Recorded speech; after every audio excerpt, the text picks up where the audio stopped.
My family used me as a free babysitter for 10 years, then called me selfish when I got a full scholarship in another state, accusing me of abandoning the family. So I moved anyway. They disowned me. But 5 years later, they were calling and begging for help. My name is Lori, and if someone had told me 10 years ago that I'd be living across the country from my family, completely cut off from them, I would have laughed. Not because it seemed impossible, but because back then I couldn't imagine a life where I wasn't constantly needed, constantly available, constantly responsible for everyone else's children. I was the middle child in a family of 5 kids. There was Jessica, 3 years older and floating through life without a care in the world. Below me were the twins, Maverick and Maya, age 8, and baby brother Tyler, just 5. My parents worked demanding jobs. Mom as a nurse pulling 12-hour shifts. Dad as a supervisor with unpredictable hours. Looking back, I can see how it started. It wasn't malicious, just convenient. Jessica had her mall job, her boyfriend, her social life. I was quiet, responsible, and apparently had nothing better to do than babysit whenever needed. Lori, can you keep an eye on the kids while I run to the store? Became, Lori, I'll be back in a few hours, which eventually became, Lori, you're in charge until we get home. No discussion, no asking if I had plans, just assumption. The first time I realized how deep I was in this hole was during junior year. I was in the library working on a college application essay when my phone buzzed. Lori, honey, I need you to pick up the twins. Mrs. Henderson called in sick, so there's no after-school care today. I looked at my half-finished essay. But Mom, I'm working on college stuff. Can't Jessica. Jessica has work. You know that. The twins are waiting. I packed up and drove to the elementary school. The twins climbed into the back seat of the beat-up Honda my parents let me use for family emergencies, which apparently included any time they needed chauffeur service. That became the pattern. School, then immediately pick up kids, help with homework, make snacks, break up fights, coordinate baths, read bedtime stories. By the time my parents got home, around 8 or 9, I was exhausted. Thanks, sweetie, Mom would say, heading upstairs. You're such a lifesaver. Dad would ruffle my hair. Don't know what we'd do without you, kiddo. No payment, no acknowledgement that I had just worked a 6-hour nanny shift. No recognition that I might have had plans or homework or a life of my own. Meanwhile, Jessica saved money from retail for college, went to parties, dated guys, lived the normal teenage experience I was apparently too responsible to deserve. When I mentioned this, Mom just sighed. Jessica's different, Lori. She's not as mature as you are. We know we can count on you. Translation. Jessica gets to be young and irresponsible, but you're the dependable one, so you get to be an adult at 17. When Jessica left for college, there was no discussion about redistributing responsibilities. Just assumption I'd fill the gap. Senior year became a blur of missed opportunities. Couldn't join clubs, couldn't take SAT prep, couldn't go to homecoming because Tyler had the flu and Mom was working doubles. There will be other dances, she said.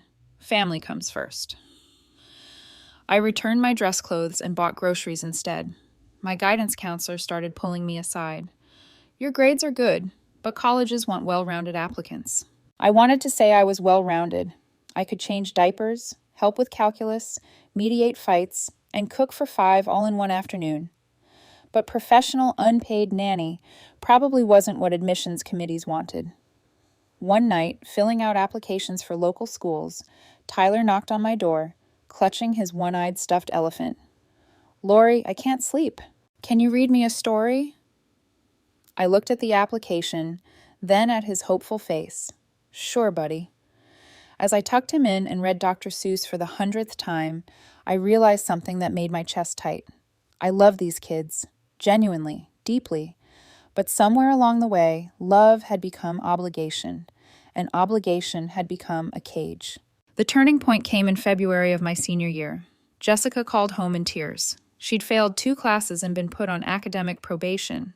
She needed to come home to figure things out, which really meant move back into her old room and have Mom and Dad support her while she worked at the mall again. The day she returned, lugging suitcases and dorm decorations, I was making after-school snacks for the twins. She dumped her stuff in the living room and surveyed the house. God, this place is a mess, she said.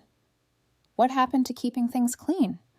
I gestured at Maverick building Legos and Maya doing homework surrounded by art supplies. Kids happened. Kids that someone has to watch. Jessica shrugged. Well, now that I'm back, maybe I can help out sometimes. Sometimes. The word hung in the air like a promise no one intended to keep. That weekend, Mom asked me to watch everyone while they took Jessica out to dinner to discuss her plans going forward. I spent Saturday evening doing homework help, mediating twin arguments, and bedtime routines. They came home after 10 o'clock, laughing about something Jessica had said. Oh, and Lori.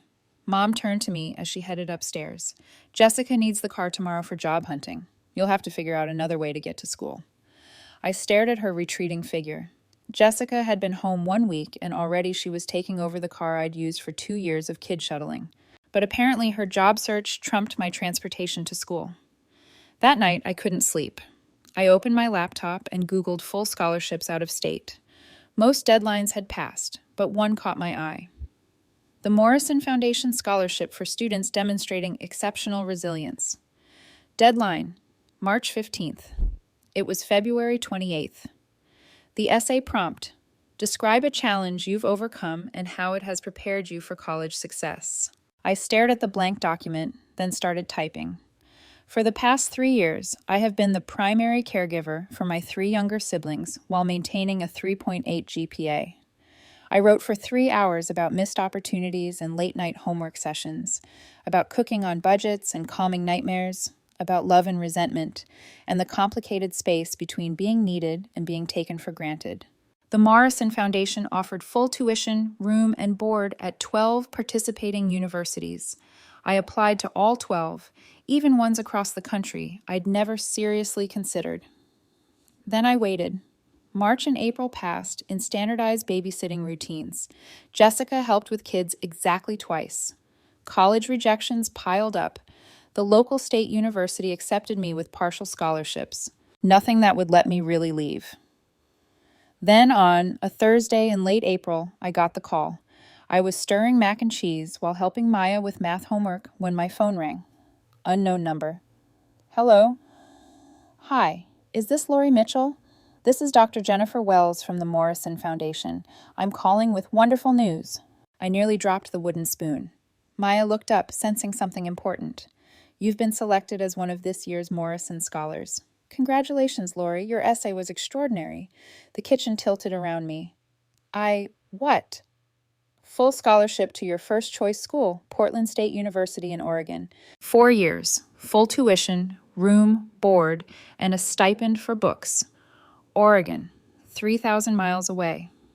A place where no one knew me as the girl who babysat her siblings. You deserve it. Your resilience and maturity shone through every line. After I hung up, Maya tugged my shirt. Lori, who was that? You look funny. I got into college. I got a full scholarship to college. That evening, when my parents came home, I told them about the scholarship. I expected excitement, congratulations, maybe pride. Instead, I got confusion. Oregon? Mom said, as if I'd announced I was moving to Mars. But why Oregon? There are perfectly good schools here. It's a full scholarship, Mom. Full ride. Dad frowned. But what about the kids? Jessica's still getting back on her feet. We can't handle everything without you. I stared at him. I'm 18 years old, Dad. I'm supposed to go to college. Of course, Mom said quickly. We're just saying maybe somewhere closer, somewhere you could come home on weekends, somewhere I could still be on call for babysitting duty. This is a once-in-a-lifetime opportunity. The Morrison Foundation only gives out 20 scholarships nationwide each year. Jessica, scrolling through her phone, looked up. I think it's kind of selfish, honestly. The word hit like a slap. Selfish? You know Mom and Dad need help with the kids. You know I'm trying to get my life together. This feels like you're abandoning everyone because you got some fancy scholarship. Something cracked inside my chest. Abandoning? I've spent 3 years raising kids that aren't mine. I've missed school dances and SAT prep and normal teenage experiences because I was here being responsible for everyone else's children. How is finally doing something for myself abandoning anyone? We never forced you, Mom said, voice getting that lecturing edge. You're part of this family, and family members help each other. Help each other. When was the last time anyone helped me?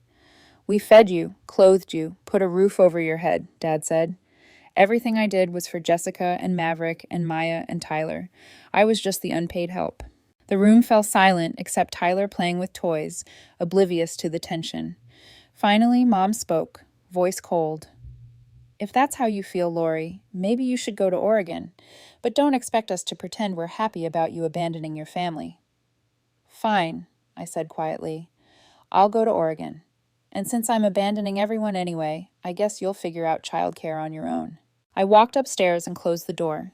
For the first time in years, I didn't check if anyone needed help with homework or bedtime stories. The next few weeks were Arctic.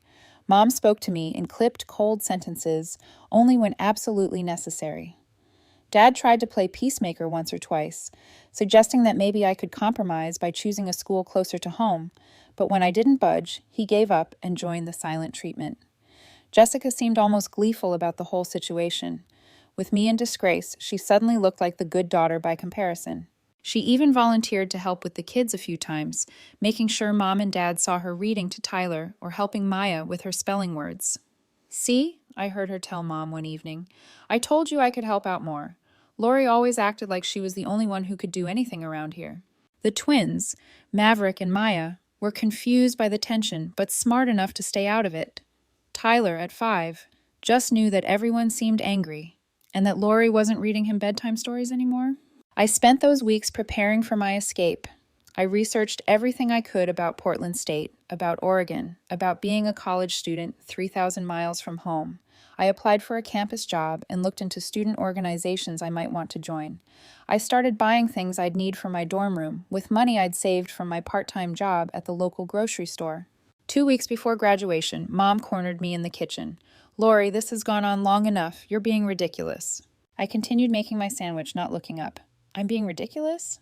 Yes, this whole Oregon thing is a tantrum. You're upset about some imagined slight, and you're punishing all of us for it. I set down the knife I'd been using to spread peanut butter and finally looked at her. Mom, in the past 3 years, how many school events of mine have you attended? She blinked. What does that have to do with anything? How many? I've been to plenty of your events. Name one. Silence. I made honor roll every semester for 3 years. I was in the National Honor Society. I gave a speech at the Academic Awards ceremony.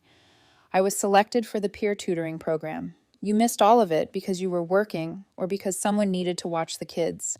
Lori, you know how demanding my job is.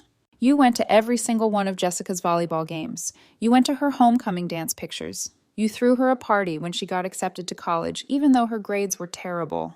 Mom's face flushed. That's different. How? Jessica needed more support. She wasn't as naturally responsible as you. So I got punished for being responsible by being given more responsibility, and Jessica got rewarded for being irresponsible by having her responsibilities taken care of for her. It's not punishment, Lori, it's family. No, Mom. Family is when everyone contributes. Family is when parents take care of their children instead of making one child take care of the others. Family is when a teenager gets to be a teenager instead of being a built-in babysitter. I picked up my sandwich and headed toward the stairs. Where are you going? Mom called after me. To my room to work on scholarship paperwork. For the opportunity I'm being selfish about by accepting. Graduation day was awkward and tense. My parents came because not showing up would have looked bad to the other parents, but they sat stiffly through the ceremony and left immediately after without suggesting we go out to celebrate. Jessica, who had been working at the mall that day, met us at home later. How was graduation? She asked, not looking up from her phone. Fine, I said. Cool. That was the extent of my family's acknowledgement of my high school graduation. 3 days later, Mom found me packing boxes in my room. You're really doing this, she said. It wasn't a question. Yes, we've decided that if you go to Oregon, you shouldn't expect to come back here for holidays or summers. If you want to abandon your family, then you're on your own. I looked up from the box of books I was packing. Are you disowning me? We're not disowning you. We're just making it clear that if you choose to leave, you can't expect us to welcome you back when it's convenient for you. So you're disowning me. Mom's mouth tightened. Think of it however you want, Lori, but don't come crying to us when you realize how hard it is to make it on your own. The morning I left for Portland, only Tyler came downstairs to say goodbye. He was still in his pajamas, clutching his stuffed elephant. Are you coming back? He asked, his 5-year-old face serious. I knelt down to his level. I don't know, buddy, but I'll miss you. He hugged me tight, And for a moment, I almost changed my mind. Almost. But then I remembered that Tyler's hugs, as much as I love them, weren't worth sacrificing my entire future. Take care of yourself, okay? Be good for Mom and Dad. He nodded solemnly, like I'd given him an important mission. I loaded my car with everything I owned that mattered and drove away from the house where I'd spent 18 years being everyone's caretaker. In the rearview mirror, I could see Tyler standing in the doorway in his dinosaur pajamas, waving. Portland was everything I'd hoped and more. My dorm room was small, but mine. My roommate, Jake, was from California and had never heard of my family or my reputation as the responsible one. To him, I was just Lori, freshman psychology major with an interest in child development. The irony wasn't lost on me. For the first time in years, I had a schedule that was entirely my own. Classes, study time, meals when I wanted to eat them, sleep when I was actually tired, instead of when the last child had been tucked into bed. I joined the psychology club and started volunteering at a local elementary school as a tutor. I made friends who knew me as the girl who was funny and smart and surprisingly good at beer pong, not as the girl who always had to leave early to babysit. I called home twice during my first semester. Both times, whoever answered was polite but distant. Yes, everyone was fine. Yes, they'd figured out arrangements for the kids. No, there wasn't really any news to share. I stopped calling. The Morrison Foundation Scholarship included a mentorship program, and I was paired with Dr. Patricia Harrison, a psychology professor who specialized in family dynamics and child development. During our monthly coffee meetings, she helped me process not just my academic goals, but also the complicated feelings I had about my family. It's normal to feel guilty, she told me during one of our sessions. You were parentified as a child, forced to take on adult responsibilities before you were ready. When parentified children finally set boundaries, they often struggle with feelings of guilt and abandonment, even though they're the ones who were originally abandoned by their parents. But I did abandon them, I said. The kids needed help, and I left. The kids needed their parents to figure out appropriate childcare, not to continue relying on their older daughter to sacrifice her future. You modeled something important for them, that it's okay to prioritize your own well-being, and that adults should be responsible for their own choices. It took 2 years of therapy and countless conversations with Dr. Harrison before I really understood that leaving hadn't been selfish. It had been survival. By my junior year, I was thriving. I had a 3.9 GPA, a part-time job as a research assistant, and a boyfriend named Johnny, who thought my stories about growing up were heartbreaking, not normal. I was applying for graduate school programs in child psychology, inspired by my own experiences, but finally able to see them from a professional rather than personal perspective. I had built a life in Portland. I had friends, professors who knew my name and my potential, internship opportunities, a sense of myself as an individual rather than just an extension of my family's needs. For the first time in my life, I was happy. And then on a Tuesday evening in October of my junior year, my phone rang. I almost didn't answer. It was a number I didn't recognize, but something made me pick up. Hello, Lori, it's Jessica. I sat down on my dorm room bed. I hadn't talked to my sister in over 2 years. Hi, I said carefully. Hi, how are you? I'm fine, how are you? There was a pause. I'm pregnant. I waited for her to continue. And I'm not with the father anymore, and I'm living at home with Mom and Dad. Her voice broke. Lori, I don't know how you did it. I can't handle the twins and Tyler and everything, and now I'm going to have a baby, and I don't know what to do. The irony was breathtaking. Jessica, who had called me selfish for leaving, was now discovering exactly how much work I'd been doing all those years. Have you talked to Mom and Dad about getting help? I asked. They're working even more hours now. Dad got laid off last year and had to take a job at a different plant with worse pay, so Mom picked up extra shifts. They're barely home, and when they are, they're exhausted. What about professional childcare? Jessica laughed, but it sounded more like crying. With what money? Do you know how much daycare costs for 3 kids? Even if we could find someone to take Tyler after school and watch the twins all summer, we can't afford it. I felt an old, familiar tug of guilt and responsibility. These were still my siblings she was talking about. Tyler was 7 now. The twins were 10. They were kids, and they needed someone to take care of them. But then I thought about Dr. Harrison. about all our conversations about boundaries and enabling, and the difference between helping and fixing. I thought about my life in Portland, about graduate school applications sitting on my desk, about the research project I was working on that could lead to publication. Jessica, I'm sorry you're struggling, but I can't come back. I'm not asking you to come back permanently, she said quickly. Just for a while, just until I figure things out. Just until the baby comes and I can get back on my feet. And then what? You'll be a single mother with 4 kids to take care of instead of 3. How is that going to be easier? Lori, please, I'm desperate. I was wrong before. I know I was wrong. You weren't selfish. I get it now. I'm sorry. The apology I'd wanted to hear for years, but it was coming at the worst possible time for the wrong reasons. Jessica, me coming back, Shani coming back won't solve the problem. It will just enable everyone to avoid solving it themselves. Mom and Dad need to figure out sustainable childcare arrangements. You need to figure out your situation with the baby. The twins and Tyler need stability that doesn't depend on whether or not I'm available to provide it. So you're just going to let your family fall apart? There it was. The manipulation I'd been expecting. My family's problems were my responsibility even from 3,000 miles away. My family fell apart years ago, I said quietly, when our parents decided that one child's future was less important than their convenience. When you called me selfish for accepting an opportunity that could change my entire life.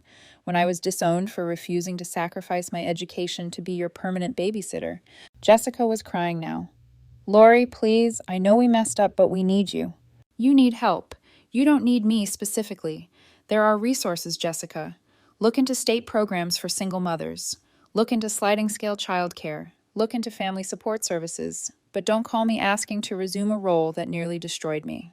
I don't know how to do any of that. Then learn. The same way I learned how to take care of 3 kids when I was barely older than Maverick and Maya are now. The same way I learned to fill out college applications while working essentially full-time as a nanny. The same way I learned to build a life for myself without any support from the people who were supposed to love me unconditionally. After I hung up, I sat in my dorm room for a long time. My roommate was at his girlfriend's place, so I had the space to myself to process what had just happened. Part of me wanted to buy a plane ticket home, the part that had been trained from childhood to fix everyone else's problems, to sacrifice my own needs for the greater good of the family. But a larger part of me, the part that had grown stronger over the past 3 years, knew that going back would solve nothing and cost me everything. I called Dr. Harrison instead. Lori, she said, her voice warm with concern when I told her about Jessica's call. How are you feeling? Guilty and angry and relieved. I think, relieved that I'm not there, that it's not my problem to solve this time. That's growth, she said, recognizing that you can care about people without being responsible for their problems. Over the next few months, the calls continued. First from Jessica, then from Mom, then from Dad. Always the same theme. Things were hard. They needed help. Couldn't I just come back for a little while? The guilt was crushing sometimes. I'd lie awake at night wondering if Tyler was doing okay in school, if the twins were getting help with homework, if Jessica was taking care of herself during her pregnancy. But I held firm to my boundaries. In December, Jessica had the baby, a little girl named Emma. Mom sent me a single text with a photo. She's beautiful. We're all doing fine. I looked at the picture of my niece, a tiny red-faced infant with dark hair, and felt a complex mix of emotions. Love, because she was family and she was innocent in all of this. Sadness, because I was missing her first moments. Relief, because her existence wasn't my responsibility. I sent back a simple response. Congratulations. She's lovely. That was the last direct communication I had with my family for almost 2 years. I graduated summa cum laude with my bachelor's degree in psychology. I was accepted to graduate school at the University of Washington for a PhD program in developmental psychology with a focus on family systems and child welfare. I moved to Seattle, found a small apartment, and threw myself into my research. My dissertation was on the long-term effects of parentification on childhood development. I interviewed dozens of young adults who had been forced to take on parental responsibilities as children, documenting the impact on their academic achievement, mental health, and relationship patterns.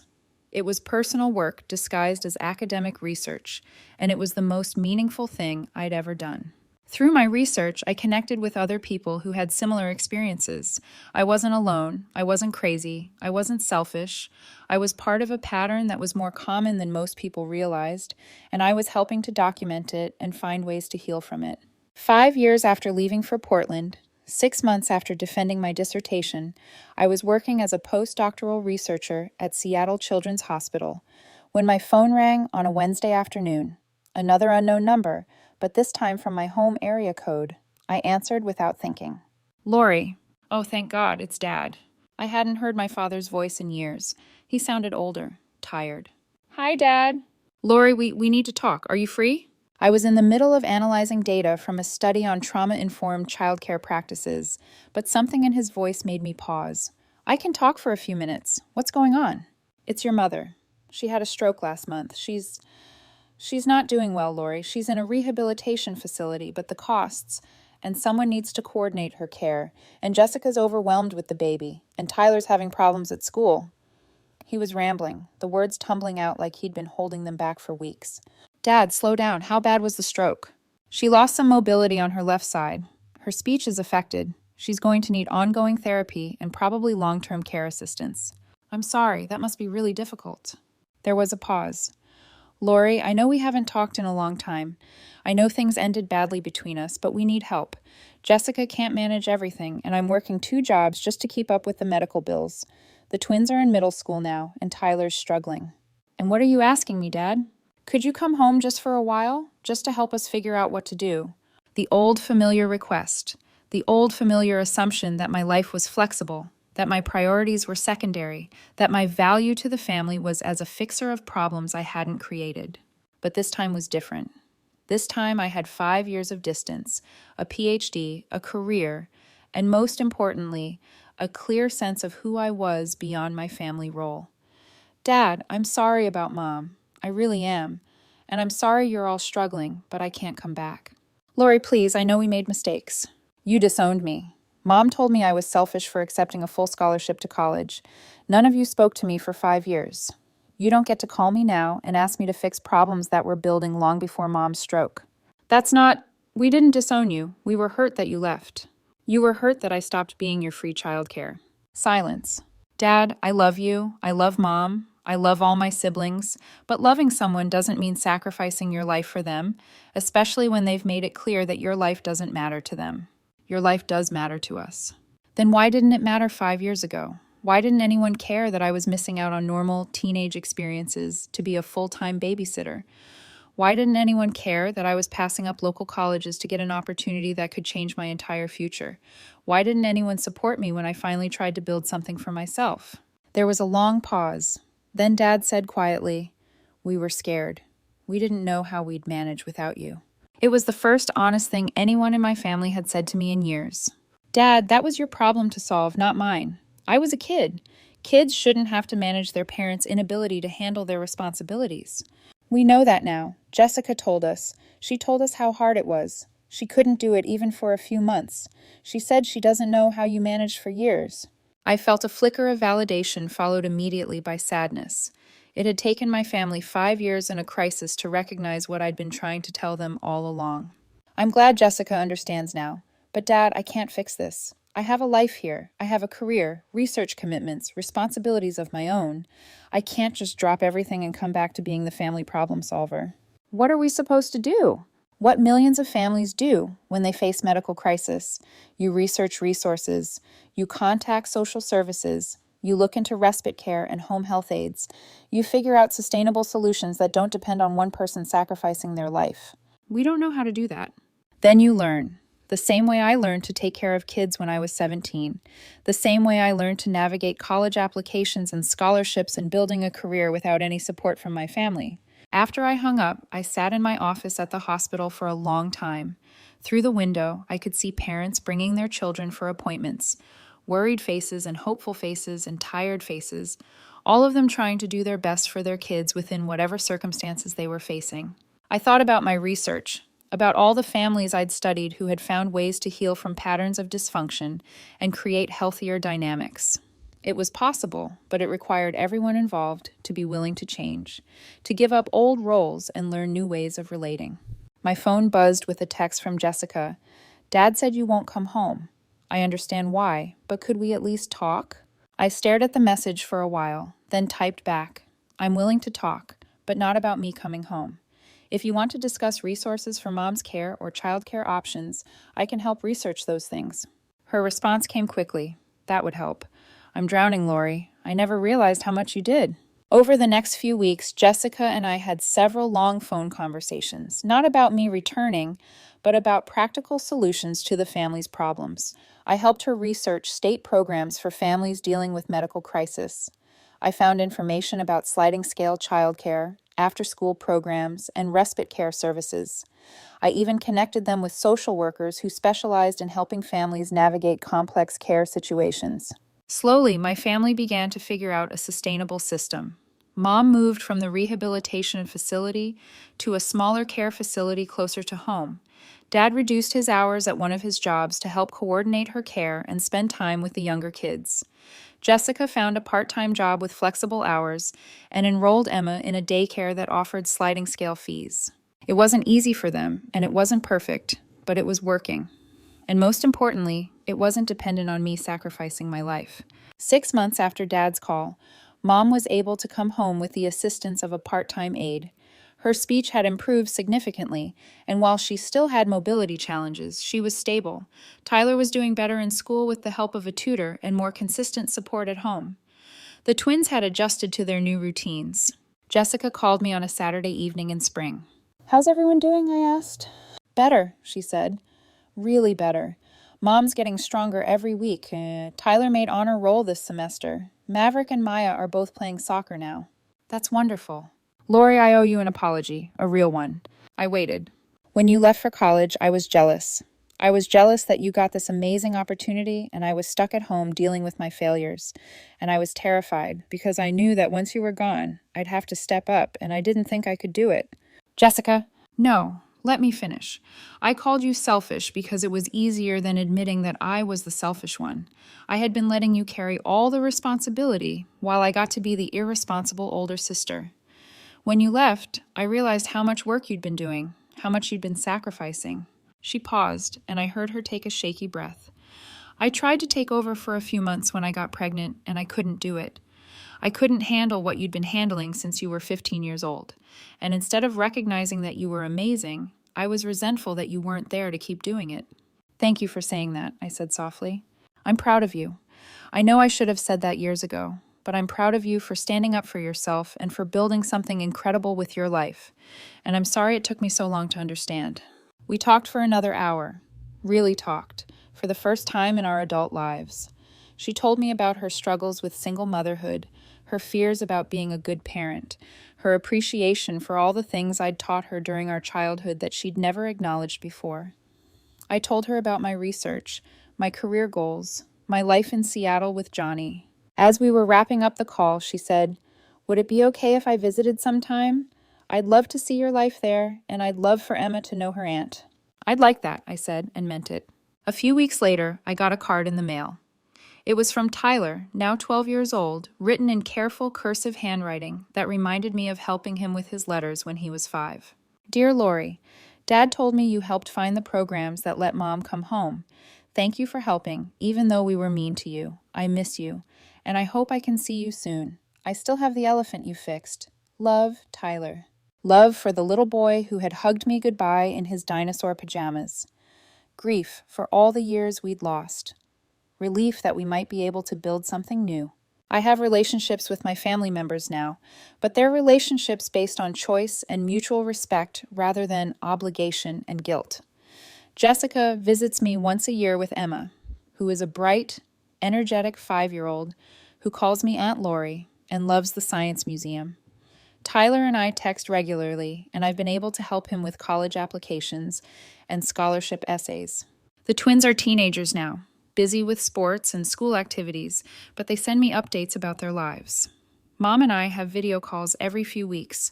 Her speech has almost completely returned, and while we've never had a deep conversation about the past, she tells me she's proud of what I've accomplished.